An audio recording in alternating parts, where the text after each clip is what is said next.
what's up guys? It's IFBB Pro Roxy Beckles and you're here for another Coach's Corner.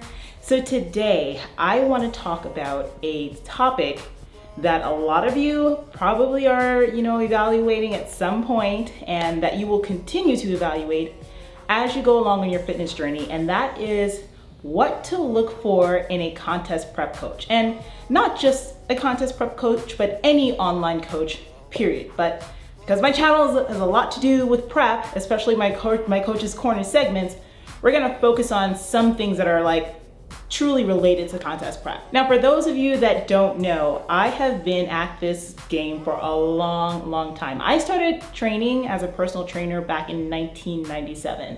So depending on when you're watching this video, but as of today, if you do the math, that's about 19 years. Next year, 2017, will make 20 years. So I've been doing this for a long time. So I'm not one of those people that just like popped up out of nowhere and just kind of started deciding that, oh, I'm gonna coach people and charge them. So, but the unfortunate thing is that there are a lot of people out there without credentials that kind of just maybe did one show or whatever, and they are now expert coaches and gurus.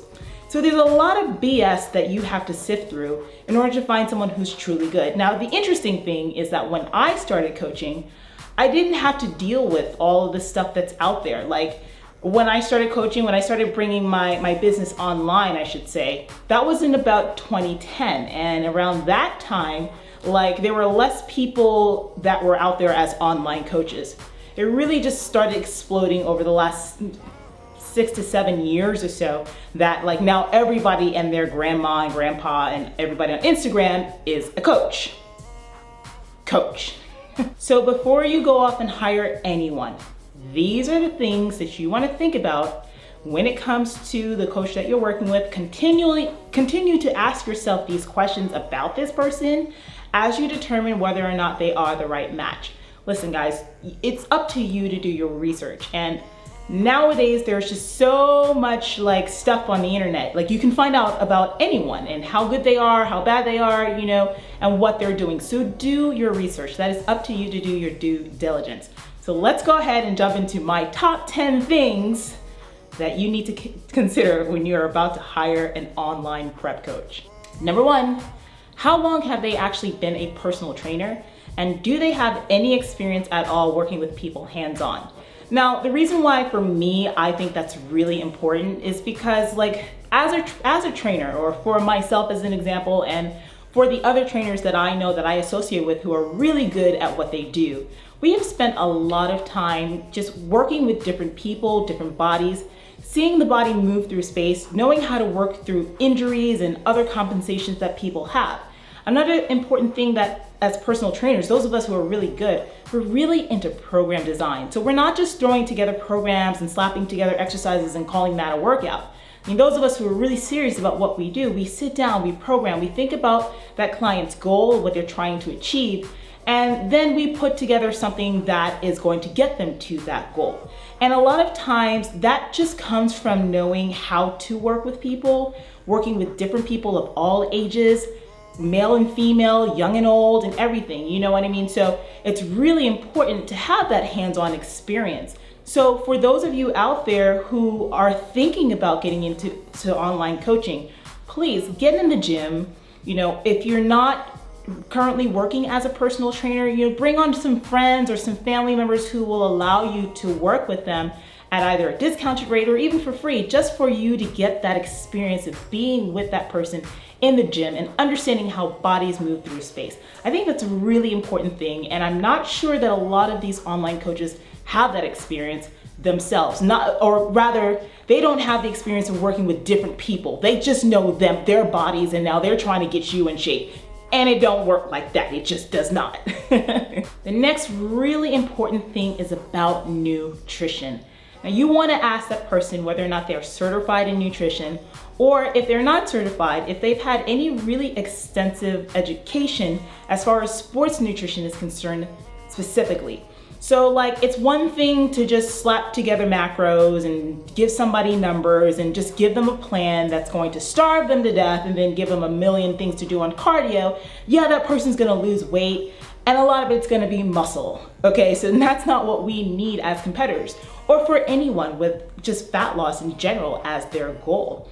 So it's really important that they understand the principles of sports nutrition and like how different forms of exercise, how different forms of sports and stuff like that require completely different macronutrient setups. You know, that's like another thing to even consider. How do body types play into that equation? What to do when a person stalls. It's not always about taking away food. Sometimes you've got to actually add more calories back in. So being able to be well versed at that and to be able to be confident about making decisions that go against the grain are important for a coach. So make sure that that person actually knows what they're talking about. Spend time looking through their social media. How do they speak? If they have a blog, read about their blog, what they say about nutrition on their blogs. These are all going to give you clues to how that person thinks, and if it resonates with you, then definitely go for it. For competitors, does this coach have any stage experience beyond just one show? I can't tell you how this drives me insane. You did one show. You are not an expert. You shouldn't really be coaching anyone, really, if you really want to get down to it. And you know what, and I'll actually take that back a little bit, because I do know of one coach who actually he never really stepped on stage himself. But the thing about it is that he's very well educated. He has high level degrees in training and in nutrition and stuff like that. I think he has like a PhD or something like that. But he's very credentialed in nutrition and sports nutrition, and he went out and got his education about how to program for people. And he's worked with people over, a course of years, over different divisions, ages, and everything. So that one person out of like a million, is probably one of the few people that I can say is the exception to this rule. But in general, it's like me trying to coach someone how to play tennis. Like, I don't even like to play tennis. I don't want to get hit by a freaking green speeding ball and get my face, this gorgeous face over here, and this body hit with a damn ball. So I'm not going to go up and teach you how to play tennis. Now, I played tennis. I actually played tennis at the Playboy Mansion several times, but that's a whole other story. But anyway, so I'm not going to do that. So you shouldn't be doing that either. Your coach needs to have experience. Your coach needs to know what's going on. Your coach needs to know what it's like to diet for a show, to do it over and over again, to place, to not place, to be disappointed, to have triumphs and everything. And the only way that you can do that is by going through the experience yourself. So make sure that your coach has some experience beyond just doing one show. And it would be great that if you're trying to turn pro, or if you're trying to get to that national level, you work with someone who has actually been there. They don't have to be a pro per se, but if they've done the national level several times, they know how this game works. So that kind of experience is invaluable, and I think that's number 3 on my list as to what makes a good coach for contest prep. The next thing you want to look for in a coach is all about their clients. So how well are their clients doing on stage? How do they look? Are they in shape? Are they putting people up there that are not in shape? Like, what are their clients actually looking like?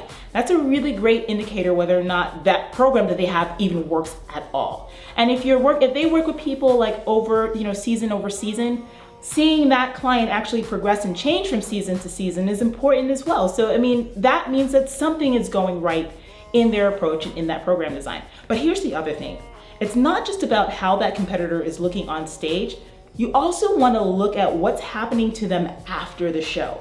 Are their clients rebounding really hard? Like, if you follow them on social media, have they gained like 30 pounds in a week and they look like they're having all kinds of issues and stuff with their bodies? That probably has to do with a number of things.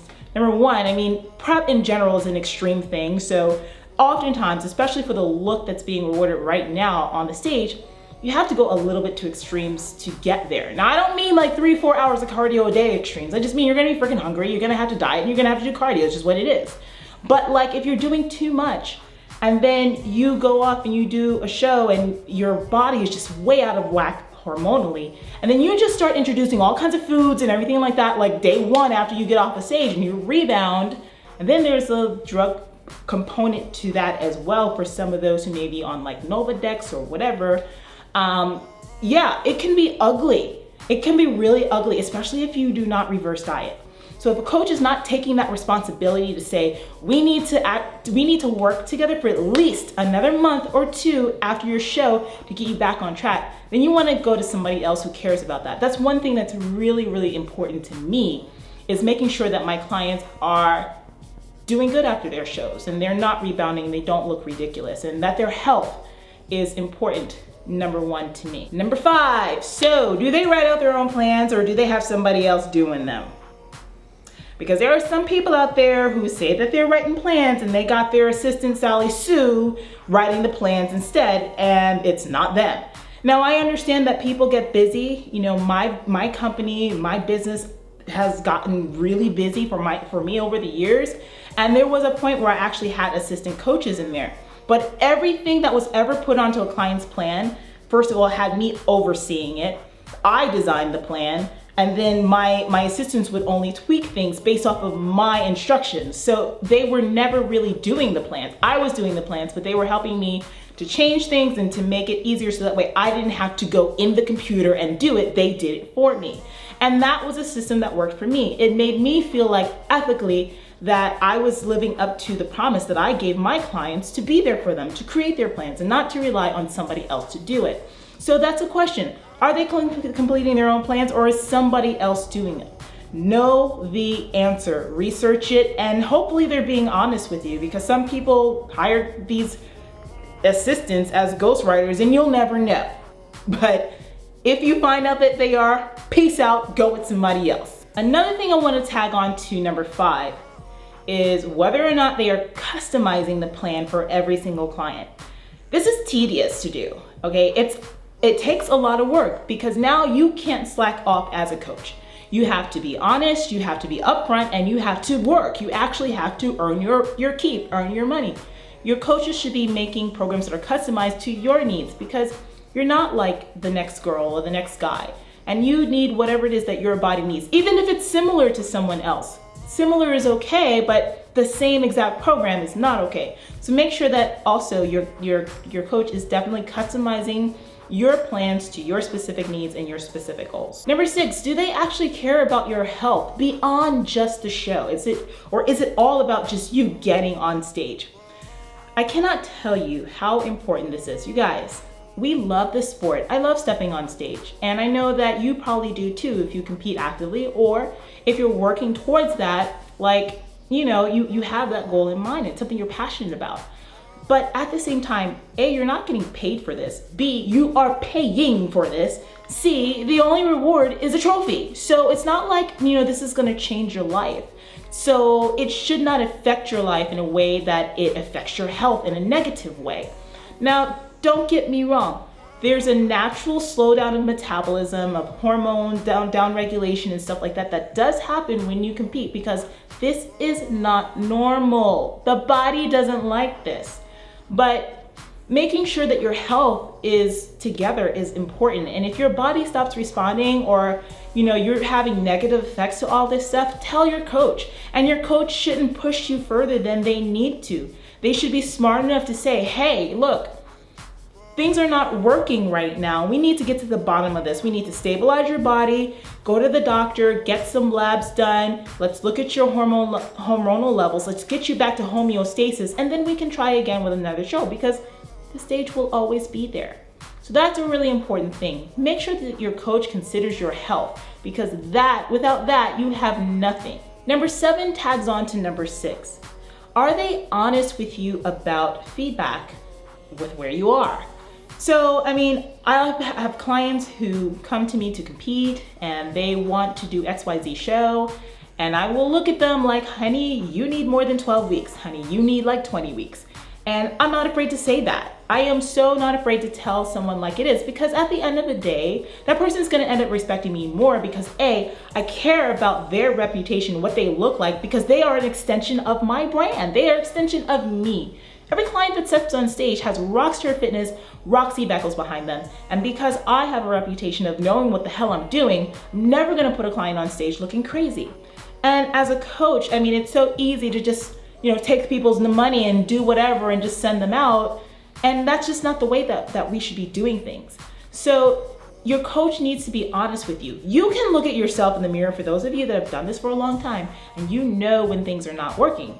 You know when your body's not responding. And if your coach can't say to you, hey, Sally or James, this is not working right now, and we probably need to skip this show and do a later show, or whatever, then you need to peace out and find somebody else who's gonna be honest with you. Because if they're not gonna be honest with you and they put you up there, you know who's gonna be honest with you? The judges, and you're not gonna be happy, and then everybody wants to cry politics. Honey, it ain't politics, your glutes ain't lean enough.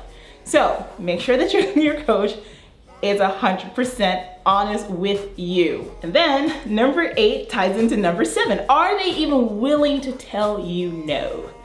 No, you cannot do that show. You're not gonna be ready. No, let's not do this other show because you already did 6 shows and it's not smart for you to do show number 7. No, just because you qualified for nationals, it does not mean that you should be going to the national level. You need more experience. Those are some of the things that I have told clients. Just say no, because at the end of the day, I give them the reason why I said the no. Because we can be better. We can be stronger, we can be smarter about this, and we can do this in a way that makes sense. And at the end of the day, I can sleep at night because I know that I've looked out for somebody else. And if they decide that they don't want to hear no, then they can go to the yes man or yes woman that'll do whatever it is they want because they're being paid. Roxy does not care about that because Roxy don't need your money like that, So I'm not afraid to tell a client no.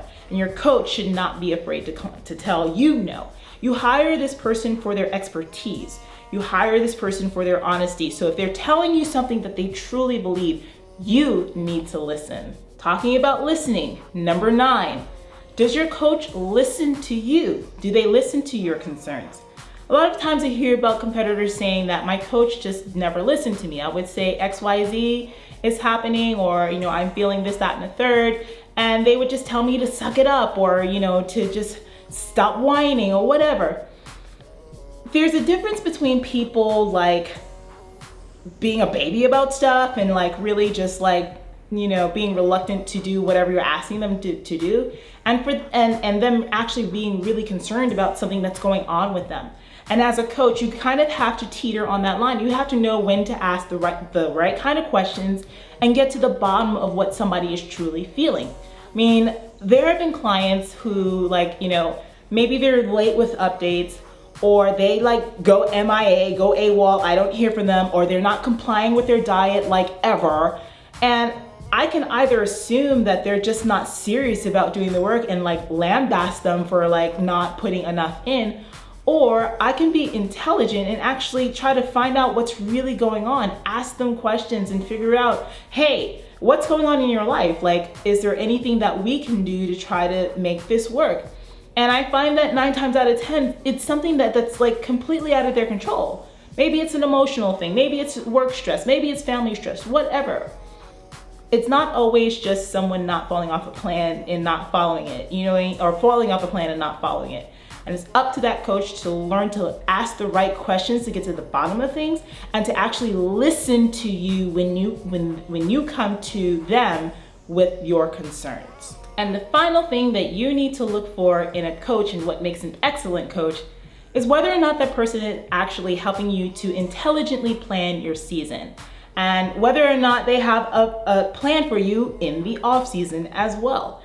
So I always say to every single client, your contest prep does not begin when you diet. It actually begins in your off season, when you're building your body, when you're trying to get everything together and improve. And then the fun begins when you start to diet down to see those improvements. But the only way that we're able to do that is by intelligently planning things out. So, if I have a client that comes to me and they want to do XYZ shows during the season, I'm gonna look at where they are now. How much time do we have? Is that a realistic amount of time to be able to get ready for that show? Do they need to work on things before doing that prep? Do we need to put on more size? Do we actually need to maybe even lose weight before we even start to prep? Looking at those kind of things are so important, because that's what's gonna bring together that full look, that winning look for the stage. And then, another thing that you wanna think about is in the aftermath, it's all right, so we have our show, we started to prep. Now, how many shows are you gonna do a season? you have a show in January, and let's say in March, then you have a show in June, and then you have a show in October. Too much time in between, way too much time to be dieting. So like trying to get everything a little bit closer together is a more intelligent approach. So just things like that. And that's where being a seasoned competitor yourself as a coach comes into play. Because it's like for anyone who doesn't understand how hard it is to maintain conditioning and how hard it is to diet and stay healthy for the stage, they won't understand how to set that up. They'll tell you, okay, a March show, a July show, an October show, that's great, let's go for it. No, that's terrible. I just spit, sorry, oh Lord. No, it's terrible. It is absolutely terrible. So, knowing how to set up your plan and your thing is gonna be an important thing. And that's something that every single intelligent, smart, know what they're doing coach knows how to do. So I hope that you guys found this video helpful. I love comments. Comment on this video. Give me a thumbs up to like it, and share it as well. I mean, I think it's really important for us to get out really great information to as many people as we can in this industry and start like putting some actual scientific data and scientifically supported information out there, and knowing that you can do this and be healthy and be smart and look great at the same time. Hey, look, if you're interested in working with me, look at the description box below. I have got links for those of you who are interested in contest prep. I've got a link for those of you who are interested in non-contest prep that just need someone to coach them. And for those of you that are a little bit more on a budget, or if you like to kind of work a little bit more independently but still get some plans and meal plans and all that other stuff, you can definitely look into my group coaching program, and the link for that is in the description as well. So I hope you guys enjoyed this video. Comment, like, share, and subscribe to my channel. I will talk to you guys soon. Bye-bye.